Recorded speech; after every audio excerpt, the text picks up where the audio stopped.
Et salut à tous et bienvenue dans cette nouvelle vidéo tutoriel, j'espère que vous allez bien. Alors, comme promis, comme je l'avais annoncé dernièrement, j'avais montré une sorte de trailer où je faisais un petit effet avec le tableau Le Serment de Horace de Jacques-Louis David. Du coup, il serait peut-être temps que je m'y attelle justement, donc c'est ce que je vais faire maintenant. Alors, je vais faire le tuto d'une traite, je vais pas passer par le barintin introductif habituel, et on va faire ça tout de suite. Allez, c'est parti!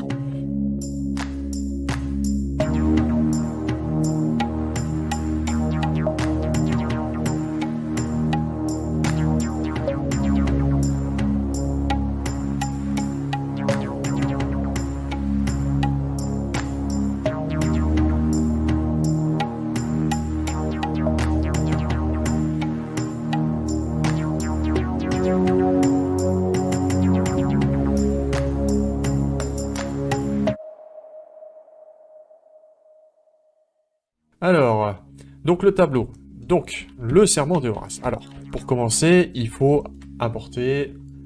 Alors, je vais le mettre ici. Voilà, vous voyez, j'ai le dossier avec mes différentes textures. Donc, j'ai la texture principale. Donc, je vais directement l'importer comme ça, dans Blender. Alors, ça va me l'importer en tant qu'image as plane. Si vous n'avez pas cette petite option, ce petit... comment dire, c'est un add-on. Donc, vous allez... Si vous n'arrivez pas à le faire, vous allez ici dans les préférences, vite fait, et sous l'onglet Add-on, vous avez, normalement, ça s'appelle Image as Plane. Ça, import, export, import image as plane. Si vous le cochez, hop, save préférences. Ok, je délète l'image, je refais. Et vous l'importez. Ça marche plus. Ah si, voilà. Fait. Donc normalement ça devrait fonctionner comme ça. Donc voilà, il suffit de drag and drop l'image depuis le dossier Windows d'origine. Et puis hop, vous faites ça et puis ça l'importe automatiquement. En tant que aux bonnes coordonnées, aux bonnes dimensions du tableau. C'est ça qui est bien. Donc là, vous avez votre tableau, votre maillage, on va dire, votre plan avec la texture dessus. Et on va la remettre au milieu. Donc pour ça, vous voyez, on a le 3D curseur ici. Si le curseur 3D n'est pas au milieu, vous faites curseur to world origin, ça le remettra. Voilà, par exemple. Ensuite, vous sélectionnez le tableau ici. Vous faites, c'est quoi? C'est Shift S. Voilà, Shift S. On appelle ça le menu de snapping. Voilà, et vous faites Selection to cursor. Ok, ça va replacer son centre sur le curseur. Vous voyez. Et là, maintenant, il suffit de faire des reset transform. Alors, ou c'est des clear, plutôt c'est clear. Alors, moi, je le fais avec les raccourcis, mais vous le voyez, vous les avez ici. Clear, location, alors rotation surtout rotation. Parce que vous voyez, nous avons une rotation un peu n'importe nawak, comme ça. Donc, vous faites Alt R, et ça va se remettre à plat comme ça. Bien, bien comme il faut. Ok, maintenant on fait... Alors, vous voyez, je vais peut-être faire une chose. Shortcut VR, je vais le start. Voilà, comme ça vous allez voir mes raccourcis. Est-ce que je peux les mettre right, left? Ouais, numpad, offset Y, voilà. Ouais, je fais tous mes réglages en direct live, chers amis. Pas de soucis, c'est normal. Ok, voilà. Maintenant vous voyez mes boutons. Donc là, j'appuie sur la vue de dessus, avec le set du pavé numérique. Voilà, numpad set. Ok, nous avons le tableau, il est bien comme il faut. Comme on veut. Maintenant, le truc avec ce petit réceptacle qui est venu accueillir l'image quand on l'a importé dans notre logiciel, il ne permet pas de créer des matériaux dessus. Voilà, c'est juste un espèce de contenant, et il affiche la texture, mais voilà, on peut pas travailler dessus. Donc, ce qu'on va faire, c'est qu'on va faire un nouveau maillage. Donc, on va faire Shift A, vous voyez en bas, Import Plane, voilà. Hop, on se met en vue. C'est pas ça, c'est ça. Wireframe, ok. Et là, on passe en mode édition. Ok, c'est parti. On active les points, les vertices. On va se mettre en vue de dessus. Et là, on fait Shift, enfin S, Y. On agrandit ce plan sur l'axe Y, voilà. Et là, S pour scale et X, on agrandit ce plan sur l'axe X, comme ça, pour que ça corresponde exactement aux dimensions du tableau. Ok, alors je surélève un peu ce plan. Ok, je repasse en mode shaded, voilà. Maintenant, là-dessus, sur ce plane, je vais créer... C'est là que je vais créer, vous voyez, un nouveau matériau. Si vous sélectionnez le plan précédemment, il n'y est pas. Et là, il y est. On peut.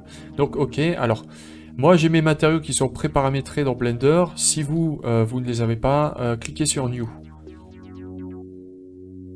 Bah alors, t'en prends du temps, mon chou. Voilà, matériel. Ok, vous avez créé un nouveau matériau. Donc maintenant, on va dans les matériels, ici, dans la fenêtre du bas. Tac, tac, tac. Shader Editor, blablabla. Voilà, et là, nous avons notre shader.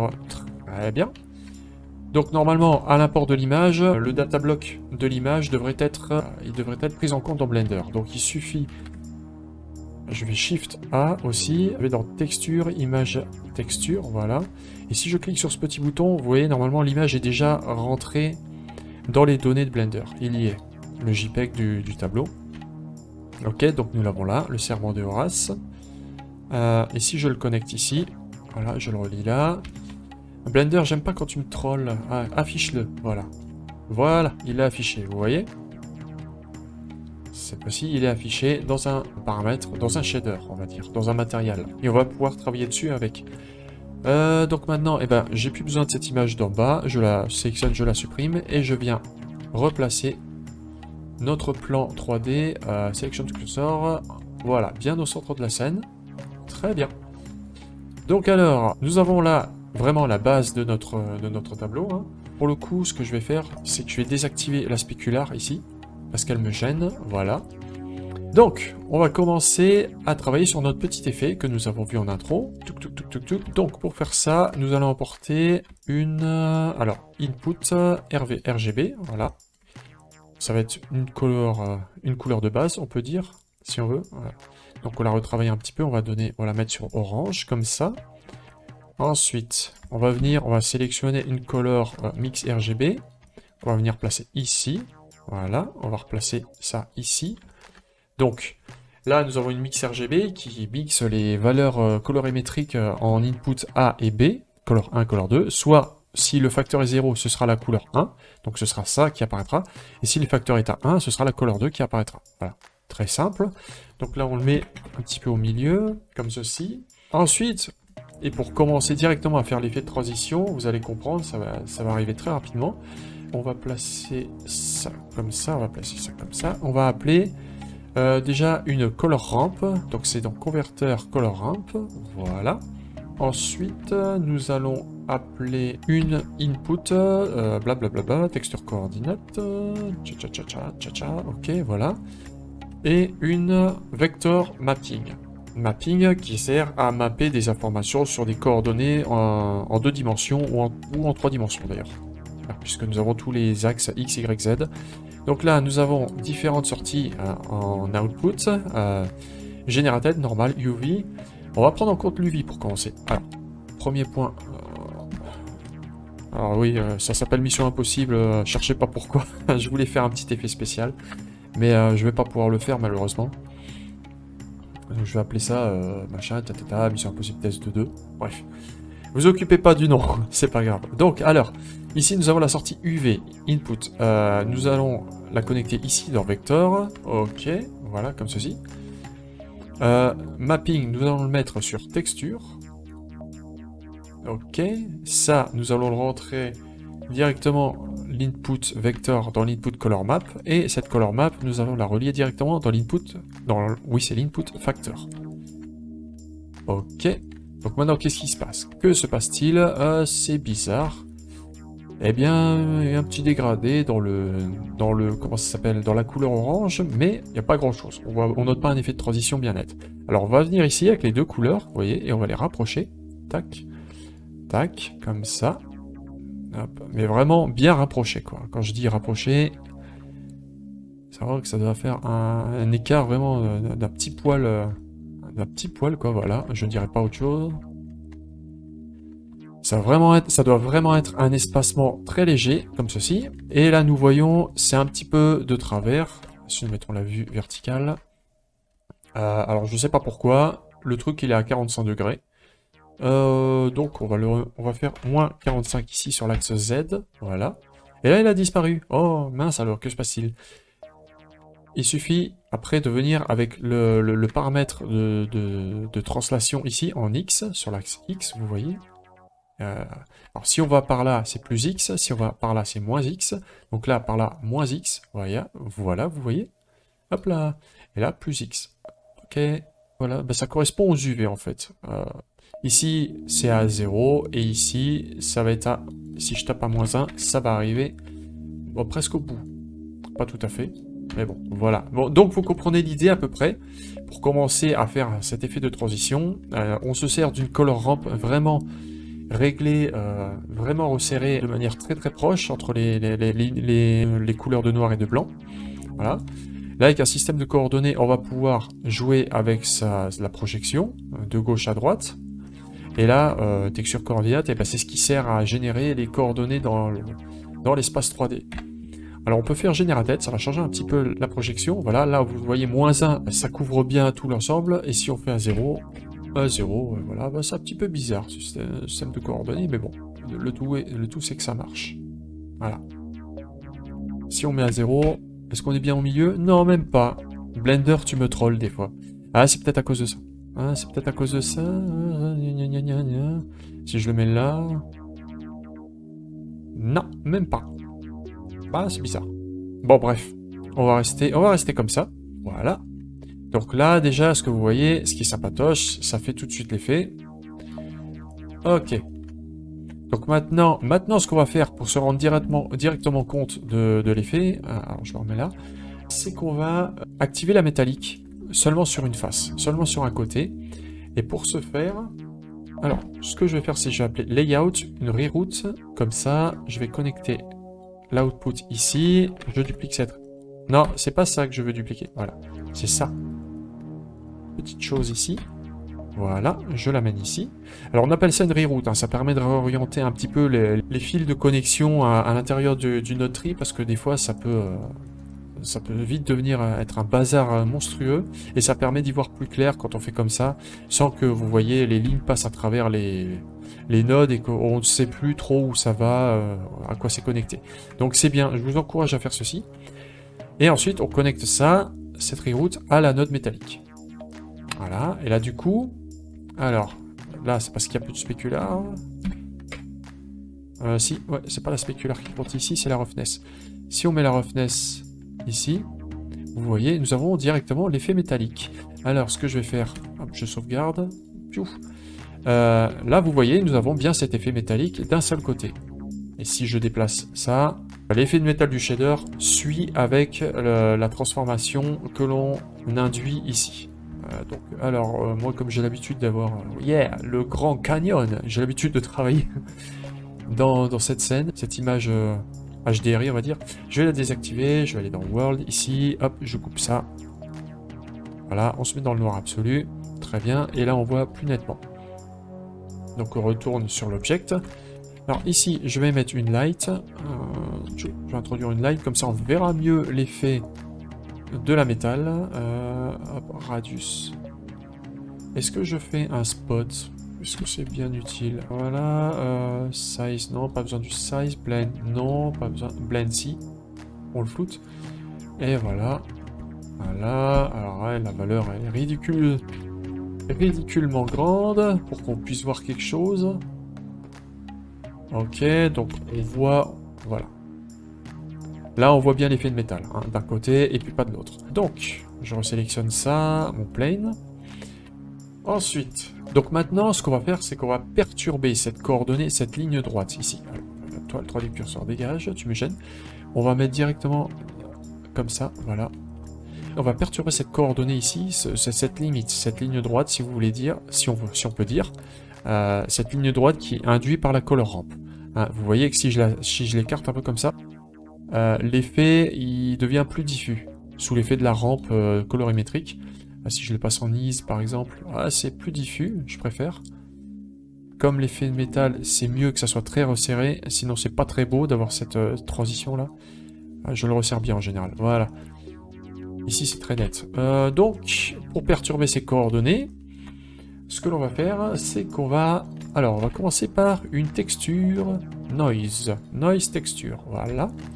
Alors, je la mets en 3D ou en 2D. Pas trop de différence. On va venir ici, on va dupliquer notre color ramp, ici, donc vous la dupliquez. Pour rappel, les color ramp c'est dans converteur, voilà, color ramp. Oups, toi dégage. Et on va venir connecter ici le facteur, tac, en input de la color ramp. Ici. Alors on écarte un peu plus ces valeurs cette fois, comme ceci. Voilà. Donc ceci, on va le mettre là. On va mettre ça ici. Et on va venir appeler une color mix RGB. Donc dans la mix RGB, on va la mettre au milieu ici. Alors là, on voit que ça fonctionne toujours. Hein. Si on a ça en input color 1. Là, pour des raisons qui m'échappent un peu, oui, ça part que de ce côté droit. Et sinon, si on le met là, je teste un petit peu en live, hein, chers amis. Là, c'est pareil. Donc voilà.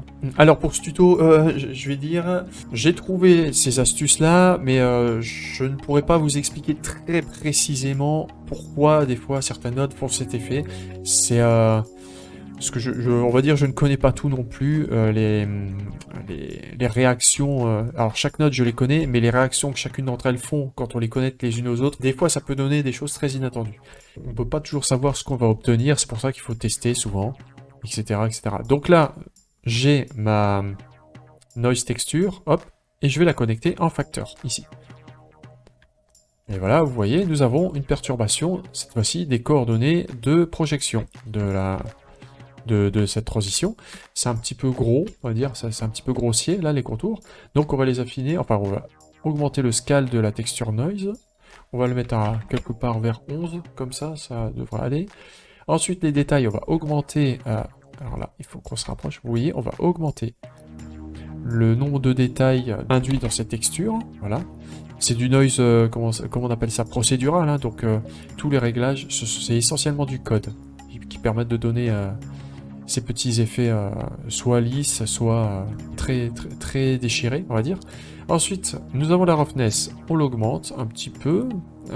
Alors, roughness au max, vous voyez ce que ça donne. Hein, ça donne un truc très noisy, vraiment très déchiré, quoi. Et si on le met, je vais le mettre à quelque part, 0.6, voilà, comme ça. 0.7. Ouais, 0.7. J'avais mis 0.7 dans mon exemple. Et la distorsion. Alors, distorsion, c'est un peu particulier. Je vais vous montrer juste ce que ça fait. Voilà. On dirait vraiment un effet de magma comme ça. C'est bien pour faire un soleil. Ce serait bien pour faire un shader de soleil. Voilà, mais pour l'instant, on ne fait pas un soleil. Donc voilà. Donc là, vous allez me dire, nous avons nos perturbations, mais surtout le côté droit. Si on fait ça, vous voyez, là ça commence. Je me sers de la réflexion lumineuse. Là, ça commence à être intéressant, mais vous voyez que nous avons l'effet, il s'intensifie sur les côtés. Et quand il vient au milieu... Voilà, c'est pas vraiment bien délimité, on va dire. Moi, j'aime pas que ça soit sur accentué sur les deux côtés, sur les côtés droite et gauche. Donc, ce qu'on va faire... Alors, c'est un petit peu particulier ici. On va venir connecter l'output UV en color 2. Voilà. Et alors, normalement, si je fais ça, vous voyez que là, c'est plus concentré. L'effet, il est plus concentré. Si je rapproche ça, hop là, alors là, nous avons d'un côté, et là, nous avons de l'autre. Donc là, c'est là où il faut trouver le subtil équilibre. Hop, hop, hop, hop, hop. Voilà, à peu près. Et là, là, vous voyez, ouais, si je bouge le curseur ici, c'est vraiment... L'effet métallique, il faut vraiment que ça soit bien net, quoi. Sinon, c'est un peu moche. Bref, mais là, c'est pas encore très condensé. Est-ce que... Alors, 3D, effet... Ah, ça s'améliore un petit peu. Ouais, l'effet 2D, effet 3D, d'accord. Bon, ça change. Très léger, en fait. Ah, en fait, d'accord. Ouais, plus je l'écarte... D'accord. Ok, donc là, c'est pas plus on la resserre et plus... Ok, c'est plus je les écarte, plus ça donne ça. Ok, très bien. Voilà, donc maintenant nous avons un joli effet de transition. Ce qu'on va faire, c'est on va regrouper toutes ces nodes, ce réseau nodal, voilà, je trouve pas les mots, on va regrouper ce réseau nodal dans une reroute, donc pour ça je vais... Non, pas dans une reroute, une frame. On va regrouper ce réseau nodal dans une frame, voilà, donc on va apporter depuis le layout, frame, ici. On va sélectionner toutes ces nodes, on les déplace avec G et on les met là. Voilà, comme ça. Tchoc, tchoc, tchoc.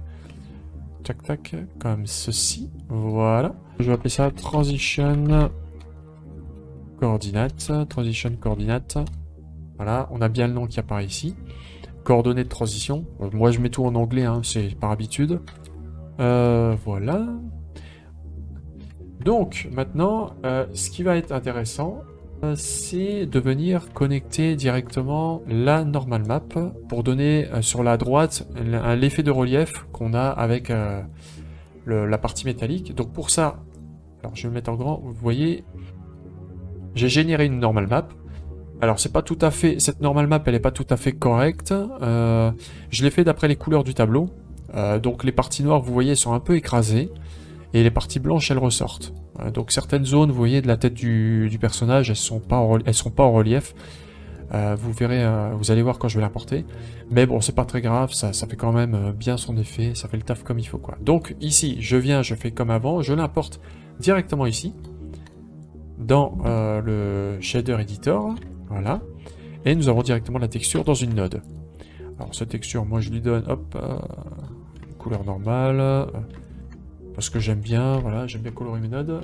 Ensuite, je vais la connecter. Alors, on va mettre une vector, non, pas mapping, banane, normal, même pas normal, normal map, voilà. Et on va venir connecter ça ici. Donc normalement, ouh, là on a un bel effet de normal map. Alors il faut toujours mettre ça sur non-color, sinon ça... Voilà, c'est bizarre. Voilà, là nous avons un magnifique effet de normal map partout sur le tableau. Beau. Un peu trop accentué d'ailleurs. On va le mettre à 0.5. Voilà. Ok, ok. 0.4 même. Pourquoi pas. Et pour bien le voir... Alors, je vais désactiver ça, ma skylight d'origine. Et là, vous voyez... Tac. On voit tout de suite l'effet, c'est plus sympa. Alors je vais remettre la skylight. Désolé hein, pour le moment. Voilà. Donc nous avons notre normal map. Nous avons du relief actif sur tout l'ensemble du plane où il y a le tableau. Maintenant ce que je veux c'est qu'il y ait de la normal map que sur cette zone droite. Là où il y a l'effet métallique. Donc ce qu'on va faire c'est... on va pousser ça ici. On va le mettre là. On va appeler une nouvelle mix RGB. Comme ça. On va venir l'insérer directement dans l'arbre nodal. Et là, vous voyez, nous avons cet effet bizarre. Ça, c'est parce que nous avons une couleur grise ici. Ça induit un petit peu des déformations dans la texture de normal. Et il suffit de le mettre sur noir. Vous voyez, alors, pas du tout sur blanc, mais sur noir. Comme ça, ça n'agit plus. Cette couleur en bas n'agit plus. Et vous voyez, soit nous passons, pour l'annuler, cette normal map, soit nous passons à 1. Et dans ce cas-là, ça sera noir, ça sera désactivé. Soit nous passons à 0. Ou même avant autre chose quoi. Et là ça sera actif. Bon. Alors, en vérité ça la désactive pas vraiment, mais ça fait un truc... c'est particulier. Enfin, je pourrais pas trop l'expliquer ici, sinon j'y passerai des heures. Alors ensuite, pour faire en sorte eh bien, que cet effet ne passe que sur la droite et pas sur l'ensemble du tableau, on va faire, à partir d'ici, on va venir prendre les coordonnées de cet output ici, donc on suit ici, là, et on prend cette sortie ici, et on la connecte en facteur. Et là, maintenant, qu'est-ce qui se passe? En fait, l'effet, il est actif que sur le côté gauche, et pas sur le côté droit. Alors, il suffit juste d'inverser, hop, comme ça. Voilà, on règle ça sur noir, voilà, et cette fois-ci, nous avons bien la normal map que sur l'effet de droite. Et si nous faisons la transition ici, comme ceci, vous voyez, là, ça commence à être intéressant. Nous avons notre transition qui s'effectue bien comme il faut. Alors, donc jusqu'ici, ça va, rien de bien compliqué. Nous avons... Je pousse un petit peu celle-là, là. Viens ici, toi. Je sais pas pourquoi, à chaque fois qu'on sélectionne ça, il appelle le menu de recherche. On s'en fout, mec. Voilà, on pousse ça ici. Ok, j'enregistre. Donc maintenant, eh bien je veux un petit peu la même chose avec l'effet de spéculaire. Donc je prends la sortie ici et je la connecte en spécularité. Comme ça, l'effet de brillance n'agira que sur le côté droite. Voilà. Ok, très bien. Donc maintenant, on va pouvoir en profiter, maintenant que nous avons le relief activé, on va en profiter pour faire quelque chose d'intéressant avec tout ce qui est fait de métallique et de normal dans le noir. Pour que ça ressorte bien, vous noterez, il faut qu'il y ait une source lumineuse. Alors si j'arrive à la sélectionner, voilà. Vous voyez, s'il n'y a pas de source lumineuse, bah effectivement ça ressort pas quoi. C'est pas intéressant. Donc, ce qui est intéressant, hop, on vient ici. Alors je le remets là comme ça. Je vais plutôt désactiver, hop, le floor. On vient comme ça et on rajoute des lumières. Voilà. Tac. Et on les passe par exemple sur des couleurs un peu différentes. Voilà, vous voyez, ça crée des reflets tout de suite. C'est très intéressant. Ça, c'est une technique hein, quand vous travaillez avec du métal dans la pénombre comme ça. Vous faites différentes sources lumineuses à différents angles, différents endroits. Et ça donne tout de suite un aspect très intéressant à votre tableau. Vous voyez, on refait même une petite composition lumineuse. Comme ça.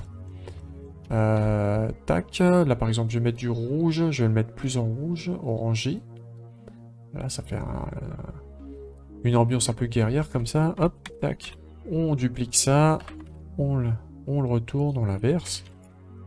Est-ce que ça va fonctionner? Alors là, je vais mettre un point, juste. Voilà. Ah, c'est tout de suite intéressant. Moi, j'adore faire ça. C'est quelque chose que j'adore faire. On met du bleu. Du bleu. Et on augmente la force lumineuse. Ah, très léger. Alors oui, il faut vraiment des fois une valeur exagérée pour en obtenir quelque chose. Ok, là on a du bleu sur le bas, sur l'arête du bas, c'est très bien. Là on a du bleu sur les jambes aussi, c'est pas mal. Ou du violet, par exemple. Bon. Alors là, chers amis, on passe un petit peu dans autre chose, hein, mais ça peut être intéressant aussi.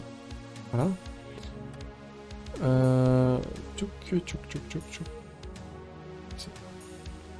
Vous savez quoi? Je vais mettre tout ça dans une nouvelle collection. Les lumières.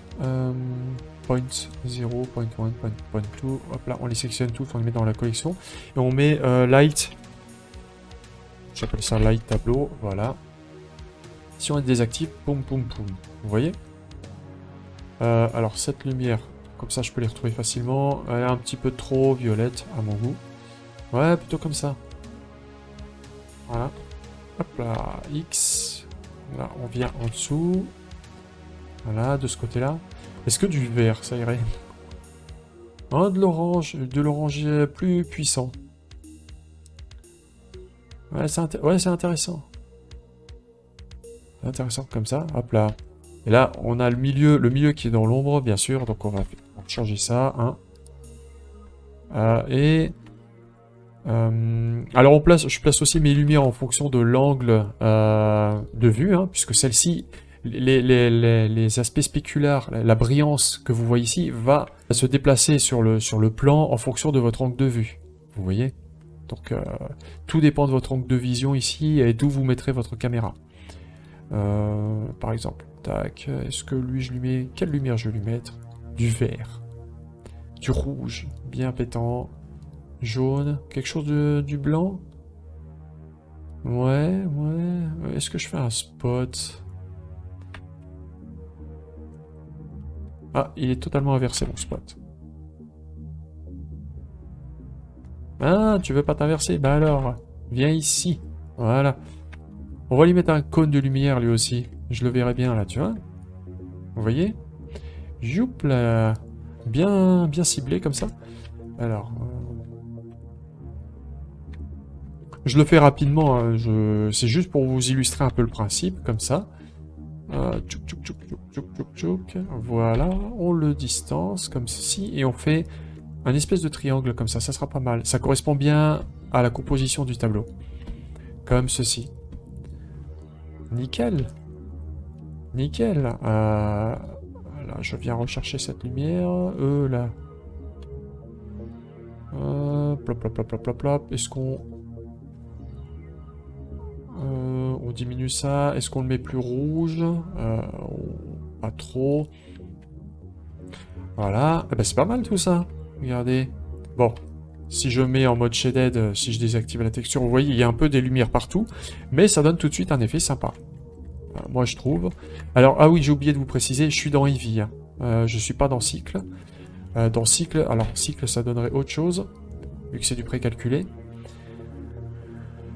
Allez, vas-y, active cycle. Ouais, enfin, c'est très proche, en fait. Si je mets des noise dans le viewport, à partir de la 10e albédo, enfin à partir de la 10e frame. Ouais, voilà, à peu près. Bon, alors, soit cycle, soit Eevee, c'est deux moteurs de rendu un peu différents. L'un fonctionne en précalculé. Donc, il y aura une petite phase de calcul avant qui puisse afficher l'image, mais dans notre cas, ce sera rapide. Dans ce cas ici, il y aura très peu de calcul. Et sinon, on a Eevee, c'est le moteur temps réel de Blender. Donc on peut voir toutes les modifications en temps réel s'afficher. C'est un peu comme un moteur de jeu vidéo, si vous voulez. Voilà. Qu'est-ce que je... ouais, j'aime bien cette lumière centrale. Cette lumière-là, je vais la retravailler un petit peu. Moins puissante. Elle a combien, là 1000. Alors, vous voyez, je fais de la composition lumineuse. Ouais, j'aime bien dans cet angle-là. J'aime bien dans cet angle. Tac, tac. Voilà. Alors après, ce que je vais faire, je vais sélectionner encore des petits points qui sont présents sur ma scène. Celui-là, c'est lequel? C'est la rouge. Je le duplique, je fais CTRL-D et je viens le balader à travers la scène. Comme ça. On va vraiment le mettre proche du tableau. Alors pas trop proche non plus. Pour éviter de faire un gros point lumineux comme ici, hein, ça va pas un gros pâté. Là, vous faites un tout petit point léger comme ça, à 9. Ok. Vous le surélevez un petit peu si c'est trop brillant. Là, c'est trop orange. Je vais le mettre en blanc. Et à la limite, je peux réduire radius. Ah non, radius c'est la taille de la source lumineuse. Custom distance. Ah, je joue avec custom distance, c'est pas mal aussi. Voilà. Ouais, là il y a plus de relief dans cette zone, donc on va le mettre ici. Voilà. Tac, un petit point lumineux, allez, en bas, pour lui réveiller un petit peu ses vêtements au pépère. Voilà. Du rouge, on change la couleur en rouge, vous voyez? Ça induit tout de suite une différence. Alors c'est un petit peu de travail ça, mais franchement c'est fascinant. Là on en met encore une, c'est facile à faire. Une petite source lumineuse en rouge sous l'arche comme ça. Si je désactive la custom distance. Voilà, on l'éloigne. Est-ce que je la mets en bleu? Non, trop rouge. Voilà comme ça. Et dans les zones sombres, ouais, on vient induire du bleu. Ouais, comme ça. Oh, c'est beau. J'adore. J'adore la propagation lumineuse sur des choses comme ça. Je pourrais y rester des heures d'ailleurs. Je vais arrêter là parce qu'à un moment donné, je vais y passer trop de temps.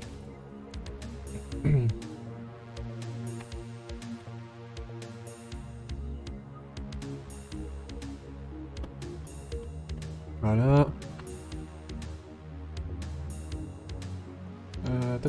On ramène un petit peu. Là aussi, il y a une custom distance. Ouais. Ah ouais, c'est cool, on peut jouer avec ça. Hop, voilà. Bon, si on regarde un petit peu en mode shaded, il y a des lampes partout. Il y a des lampes partout. Mais vous voyez, c'est ce qui fait le truc sympa de la chose, quoi. Alors, est-ce que celle qui vient ici, hop, ici, je vais te déplacer par là.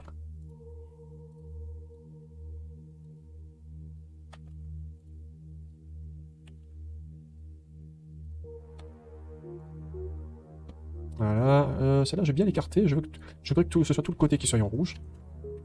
Oula, elle est trop grande. Peut-être trop grande. Dans quelle direction elle est? Ok.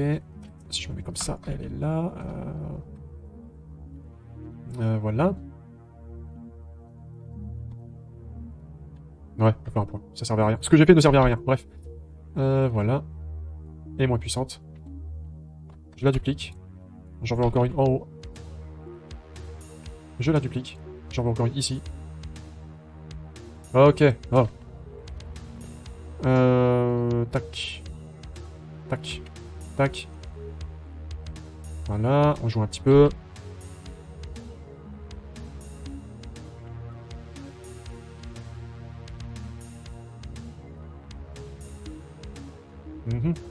Bref, vous comprenez le principe. Voilà, sous les bras, voilà, parfait. Parfait, perfect. Ok. Donc vous avez un petit peu compris le truc. Hein. C'est la lumière qui permet de révéler le relief en agissant conjointement avec la normal map et qui permet de créer des effets de luminosité sur des plaques de métal très sympas comme ceci, quoi. Donc voilà. Donc maintenant, pour garder cet angle de vue dans Blender, et ben, ce que je vais faire, je vais ramener la caméra directement à mon point de vue. Alors pour ce faire, je vais d'abord light tableau, je le replie comme ça, le groupe. Et ici, la caméra, vous voyez, je la sélectionne. Elle est quelque part dans la scène, hein, normalement. Où c'est qu'elle est la caméra? Voilà, voilà, elle est là. Je me place en position, comme ceci. Et je vais faire... Alors normalement, le raccourci, c'est CTRL, Alt et Numpad 0. Voilà, pour la ramener à notre vue utilisateur. Ok, là je la réoriente un petit peu.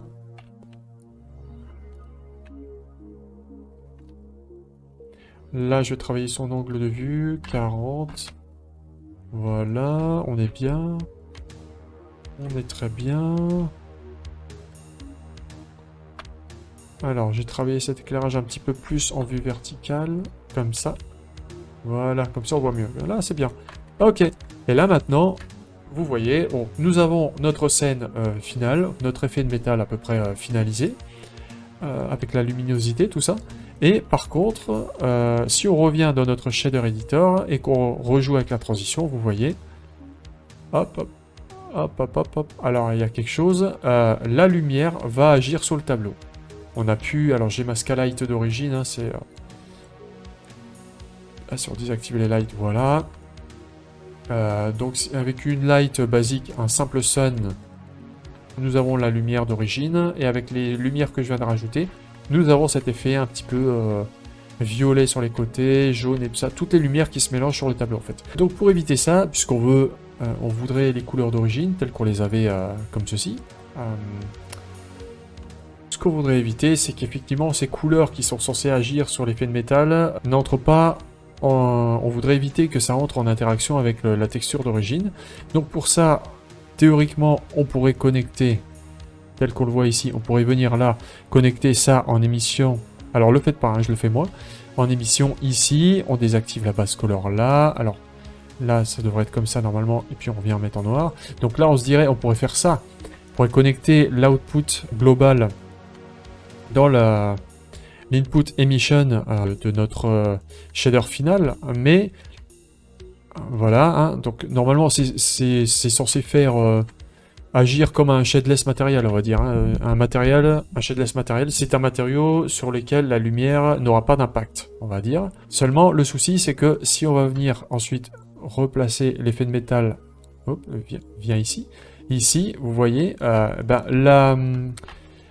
l'émission va agir à travers. Donc, on va pas avoir le choix de créer un nouveau shader, enfin, de mixer un petit peu un shader différent, et d'en créer un nouveau. Donc, pour ceci, alors, je déconnecte ça, puisque ça va pas marcher.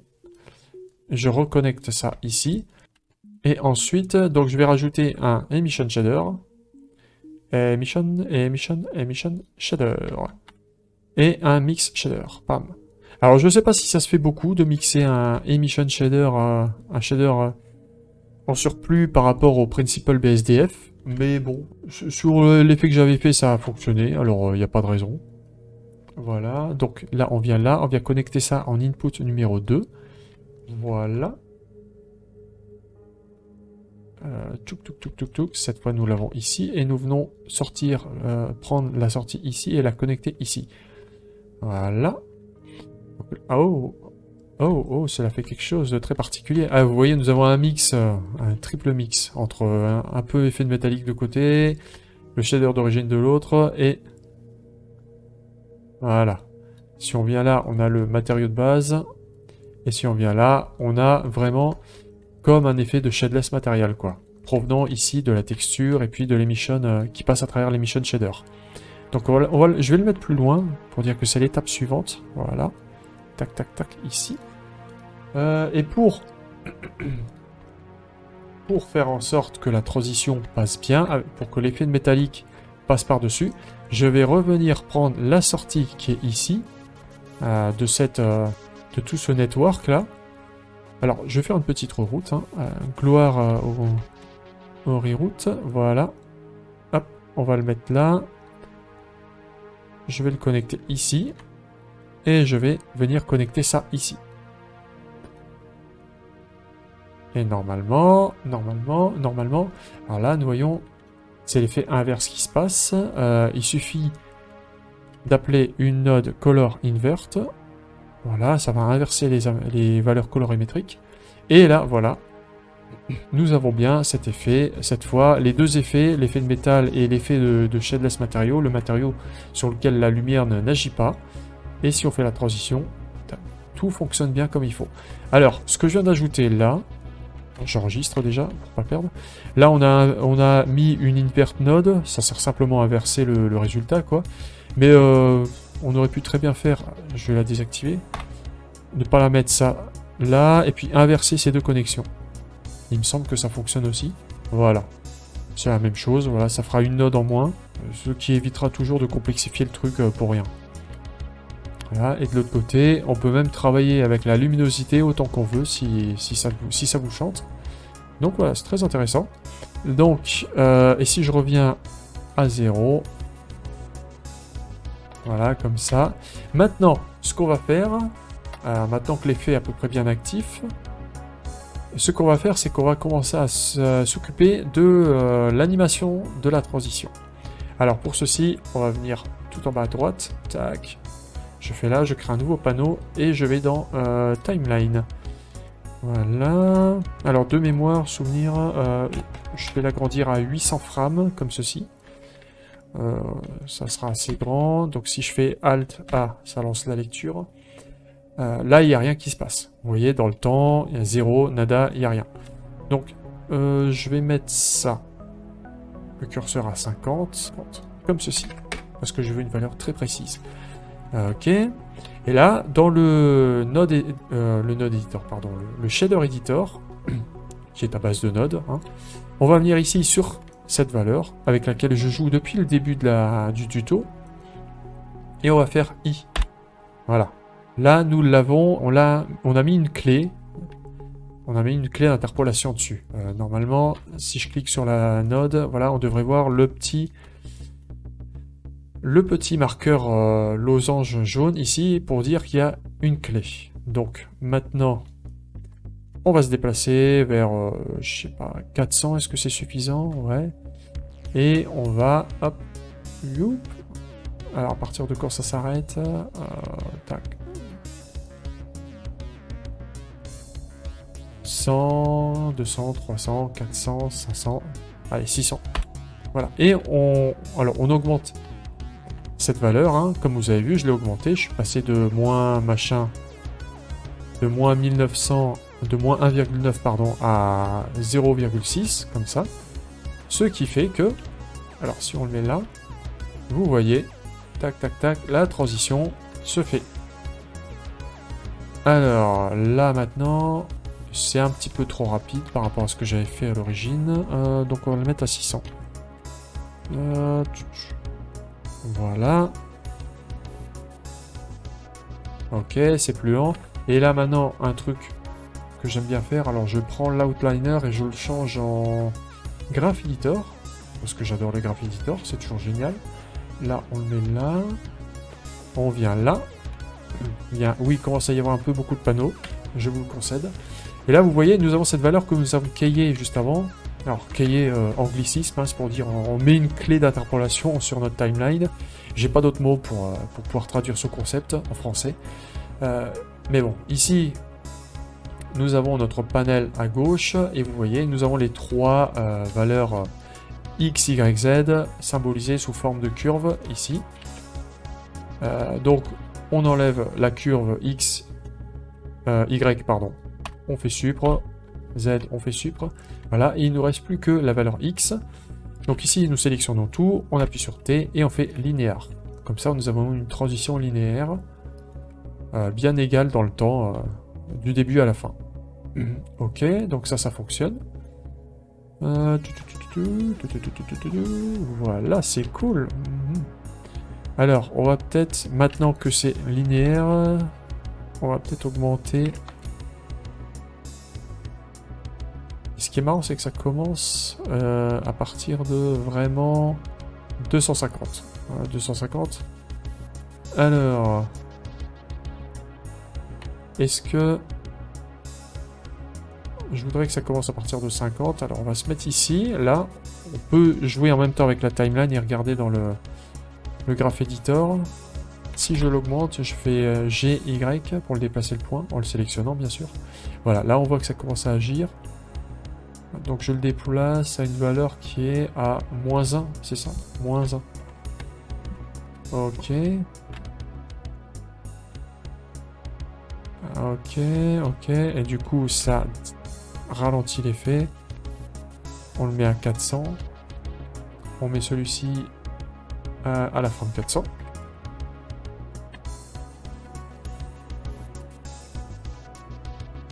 Là, je veux encore un petit peu d'effet. Ok, ça commence à disparaître ici. Hein, on a juste vraiment, grâce au graph editor. Hein. Voilà. Là, ça commence à être bien tout ça. Voilà. Et c'est cool, ça disparaît. Très bien. Voilà. Et nous avons une petite animation de la frame à peu près 50. Ça commence... ouais, ça commence vers 75. Voilà, ça s'active à la frame 50, mais c'est visible à la frame 75 à peu près. Et là, ça passe de gauche à droite. Voilà. Voilà, voilà, voilà. Et ça arrive à partir de la frame, ouais, 380, ça disparaît. Ok. Et on pourrait faire l'inverse, sinon, hein. On pourrait inverser le truc, et puis hop. Voilà, si on fait... Il n'y a pas de lecture sans inverse? Si, il y a sens inverse. Voilà. Très bien. Donc là, ça marche très bien. Il est où l'outliner?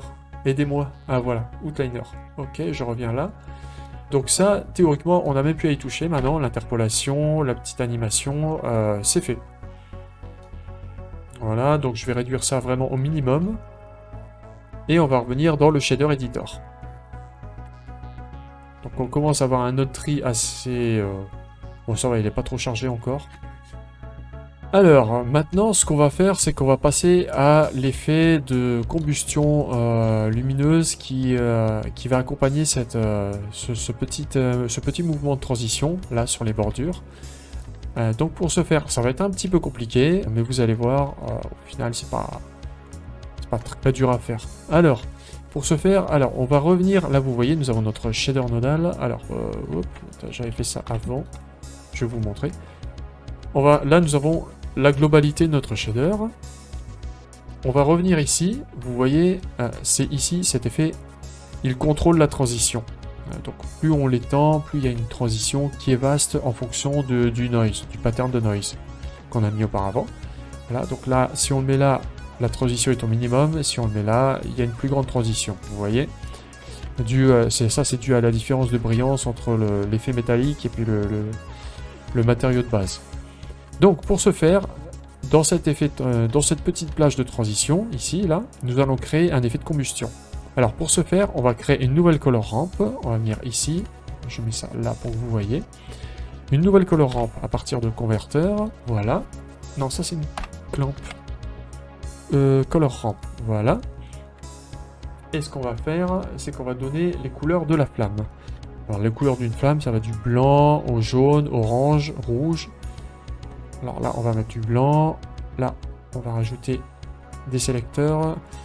Ça va du blanc au jaune. Enfin, surtout du jaune. Puis ensuite, ça passe à l'orange. Un orange bien pétant. Puis au rouge. Ici. Voilà. Rouge. Voilà. Et en général, moi, je finis sur du rouge assez sombre. Voilà. Et comme j'aime bien, je veux une effet de transition plus douce, je mets sur Ease. Voilà. C'est une différence de... Ça induit un petit peu une différence de transition entre les couleurs. Je trouve que c'est plus sympa que linéaire. Plus doux, c'est plus nuancé. Ensuite, oui, et ben pour que ces couleurs prennent effet sur ces zones-là, on va revenir chercher à l'origine notre noise texture à l'origine, ici. Alors, pour que ça soit plus facile, on va faire un reroute, voilà. Hein, je vous encourage fortement à faire ce genre de choses quand votre réseau nodal devient compliqué, c'est vraiment un plus de pouvoir organiser ça correctement, organiser nos connexions correctement, de manière à ce que ça soit pas trop le bazar au centre du réseau, quoi. Hop, on vient mettre la reroute ici et on la connecte là. Voilà. Donc du coup, là, il se passe rien parce qu'effectivement, je ne l'ai pas connecté à quoi que ce soit. Maintenant, on va créer un nouveau shader emission ici. Donc, on va venir faire shader emission. Voilà. Également un nouveau mix shader. Tac. Comme ceci. Donc là, vous voyez, mix shader, effectivement, là, la shader de base, là, il n'y a rien. On vient connecter ça ici. Là, ça va être tout blanc. C'est normal. Là, rien. Là, au milieu, c'est neutre, on va dire. Vous voyez, si je change la couleur, par exemple, ça devient rouge. Ok, et maintenant, si je connecte ça là. Ok. Donc là, nous voyons le pattern de base. Le noise qui est tout au début ici. Il se révèle à travers les couleurs qu'on vient de mettre là. Donc, si je modifie un peu ces couleurs, on va s'approcher ici. Vous voyez. Tac. Si je modifie un petit peu la rampe de couleurs, vous voyez, là, on le fait passer là, par exemple. Bref, on voit que ça fonctionne, ça prend effet. Ça révèle surtout le noise qui est en dessous. Ok, voilà. Mais ça sert souvent à faire des flammes, mine de rien. Ça peut être utile. Enfin, des effets de magma ou des choses comme ça. Donc, pour la transition colorimétrique, on va devoir se servir d'un facteur, ici. Voilà. Et pour se servir d'un facteur, on va reprendre la sortie, l'output des coordonnées de transition ici, donc celle-là, de ce réseau ici. Pour ça, on va faire un reroute, comme avant. Yop, on va venir là. Je vais le mettre ici. Hop, je duplique le reroute avec CTRLD. Je viens connecter ça ici. Ou non, bah, carrément, non, j'ai pas besoin. Je sors d'ici, voilà. Puisque c'est la même chose. Non, sélectionne-moi celui-là. Voilà. Blender commence par 1. Ok. Maintenant, je vais faire une autre color ramp. Là, color ramp, vector, converteur, color ramp. Chou, comme ça. Là. On va écarter un peu ça. On va mettre celui-là ici. Et alors là, je vais connecter ça là directement. Qu'est-ce que ça va faire, me direz-vous? Ça va agir que sur la partie droite, donc la partie où il y a la métallique, conformément à ce que nous avions fait auparavant. Hein, là, si nous faisons la transition, vous voyez, là c'est un effet de flamme qui se transmet de gauche à droite. Hop, ok, très bien, blabla, voilà. Maintenant, nous allons... Alors, on va écarter un peu ça, on va le mettre là. Ce que nous allons faire, c'est que nous allons... Ces parties de flamme, on va les définir que sur une petite zone de transition ici. Alors pour ce faire, c'est là que ça devient un peu compliqué. On duplique cette rampe. Tac. On connecte également cette sortie ici à là. Voilà. Là, on va la diminuer très fortement. Comme auparavant, hein, ce qu'on a fait ici. Et nous allons venir et appeler une node. Alors c'est dans converteur mat. Voilà, une node mat, on va la placer en multiply. On va multiplier les valeurs ici de cette rampe-là par cette rampe-là. On va venir connecter ça ici. Normalement, ça ne va pas agir. Ça fait rien de plus. Maintenant, j'inverse la flip color ici. Et vous voyez, hop là, tout ce qui est noir.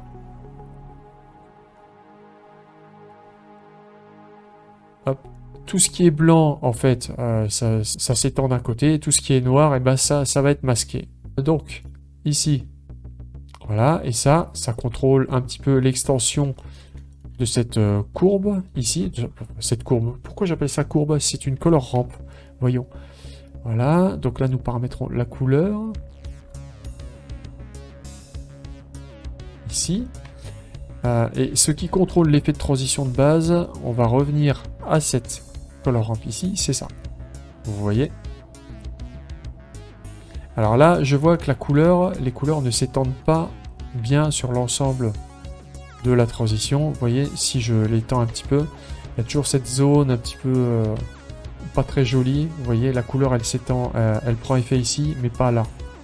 Donc, pour ce faire, on va vraiment diminuer ça. Pas à fond, mais on va bien le diminuer comme ça. Voilà. Et pour ce faire, on va rajouter une node. On va rajouter une node converteur mat, une nouvelle mat en mode divide. Et on va rajouter ça ici. On va connecter plutôt ça en deuxième input, comme ceci. Ouais, là ça n'agit pas, vous voyez.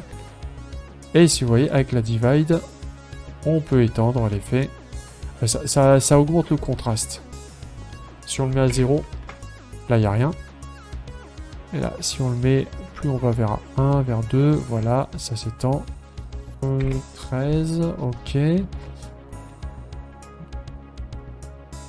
Là, j'ai... Voilà, là ça commence à être intéressant. Voilà, c'est le shader qui compile. Et Blender me fait-il des compilations lui aussi? Ok, je le mets en ease. Voilà. Hop, on modifie un peu la couleur.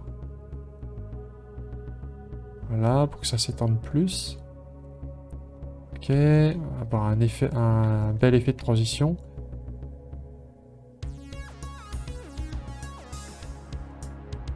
Là, si j'augmente le contraste trop, la valeur, bah ça va augmenter à fond le contraste. Là, si je la diminue, par exemple, si à 0,2, alors c'est vraiment des petites valeurs. Hein.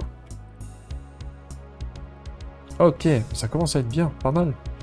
J'enregistre. Donc voilà, là, c'est un peu particulier, cet effet de transition. Émission, ok. Et l'émission de shader, alors je vais venir le placer ici, et je vais l'augmenter à 3. Pour que ça soit plus fort. Vous voyez, là, on contrôle la puissance. Alors là, c'est très fort. On va le mettre... ouais, 3, c'est bien. Et la couleur, cette couleur-là, va servir...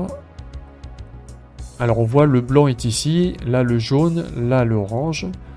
Donc, on va mettre plus le jaune par là. Le blanc, je vais en mettre moins. Je vais mettre du orange. Le rouge par ici. Je vais le mettre plus fort, le rouge. Plus de rouge, plus intense. Voilà. Là, je le mets en noir. Ok, très bien. Et maintenant, je vais revenir ici pour contrôler à nouveau la transition. Et je vais vraiment la réduire au minimum. Enfin, la réduire un petit peu, quoi. Voilà. Alors, je la mets là. Ok, donc maintenant, vous voyez, nous avons notre effet de transition actif. Voilà. L'effet de combustion suit bien le noise. On a bien du jaune ici, puis ça va vers le orange, puis le rouge à la fin. Alors, light tableau. Si on fait light, voilà, terminé. Voilà, vous voyez. Très bien. Maintenant, une chose. En premier, on a tout cet effet ici. Je vais le réunir. Je vais appeler une frame, ici, une fenêtre. Je comprends ça dedans et je vais tout mettre dedans. Voilà. Ça. Ok, on va l'amener ici. Cette frame, je vais l'appeler combustion effect. Ok, très bien, combustion effect.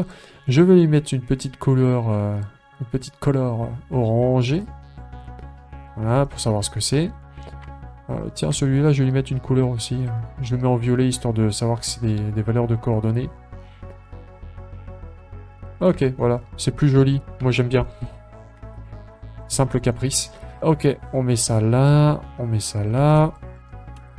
Donc c'est bon. Et avec ça, avec le shader émission, on contrôle la force de l'effet. Enfin, la force de la flamme, enfin de la combustion, si on peut dire ainsi. Très bien. Voilà.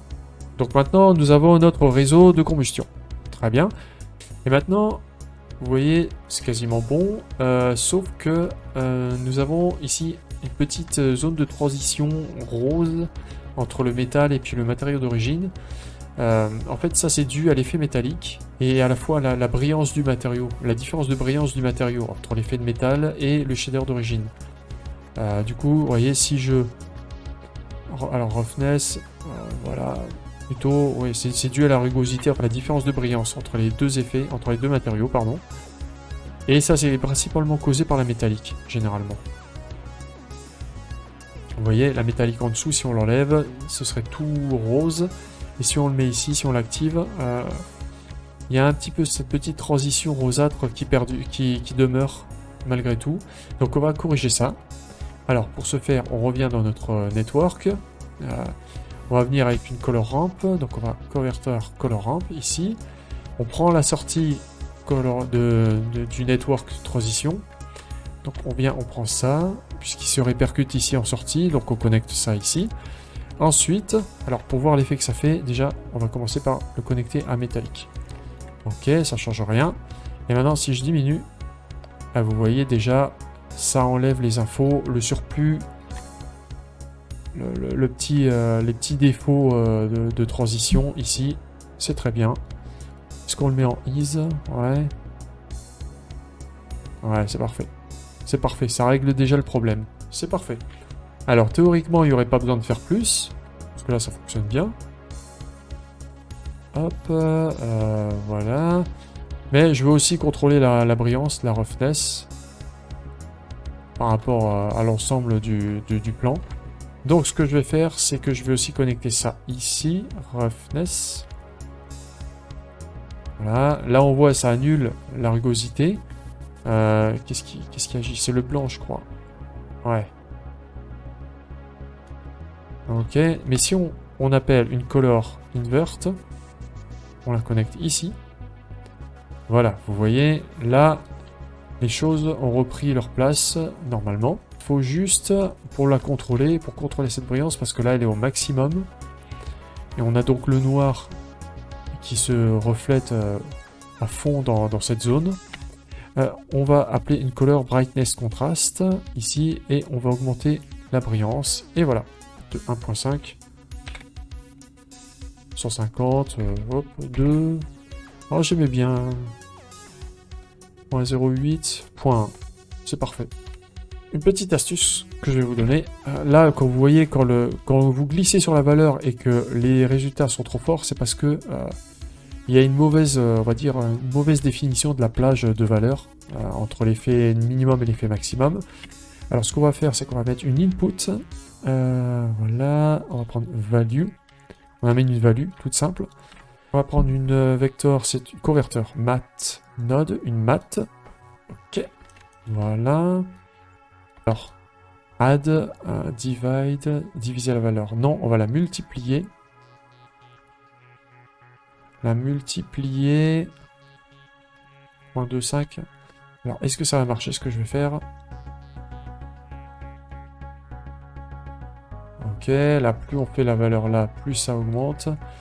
Value 0.1, plus on divise cette valeur, plus en fait ça va élargir la plage. Ok, value, et on connecte ça. Ok, vous voyez, et c'est plus... Ça se règle plus facilement maintenant en glissant la valeur. 1. La brillance se règle mieux. Voilà, parce que si vous déconnectez ça... Non, c'est pas ça que je vais déconnecter, c'est ça. Voilà. Et que, hop, vous voyez tout de suite, on passe de 0.1 à 0.4 et c'est tout de suite trop brillant. Alors que si on fait ça, tac, voilà. Là, on a une fourchette de valeur plus large. C'est donc plus facile à paramétrer. C'est du détail, mais c'est utile parfois. Histoire de... un peu une espèce de normalisation comme ça. Donc là, je vais la mettre à 5. Non, même à 5, la valeur est trop puissante. Voilà. On va la mettre 4. Voilà. 3. 3. Voilà, value. C'est essentiellement du détail, hein, mais c'est utile. Ça a son utilité parfois. Voilà. D'accord, très bien.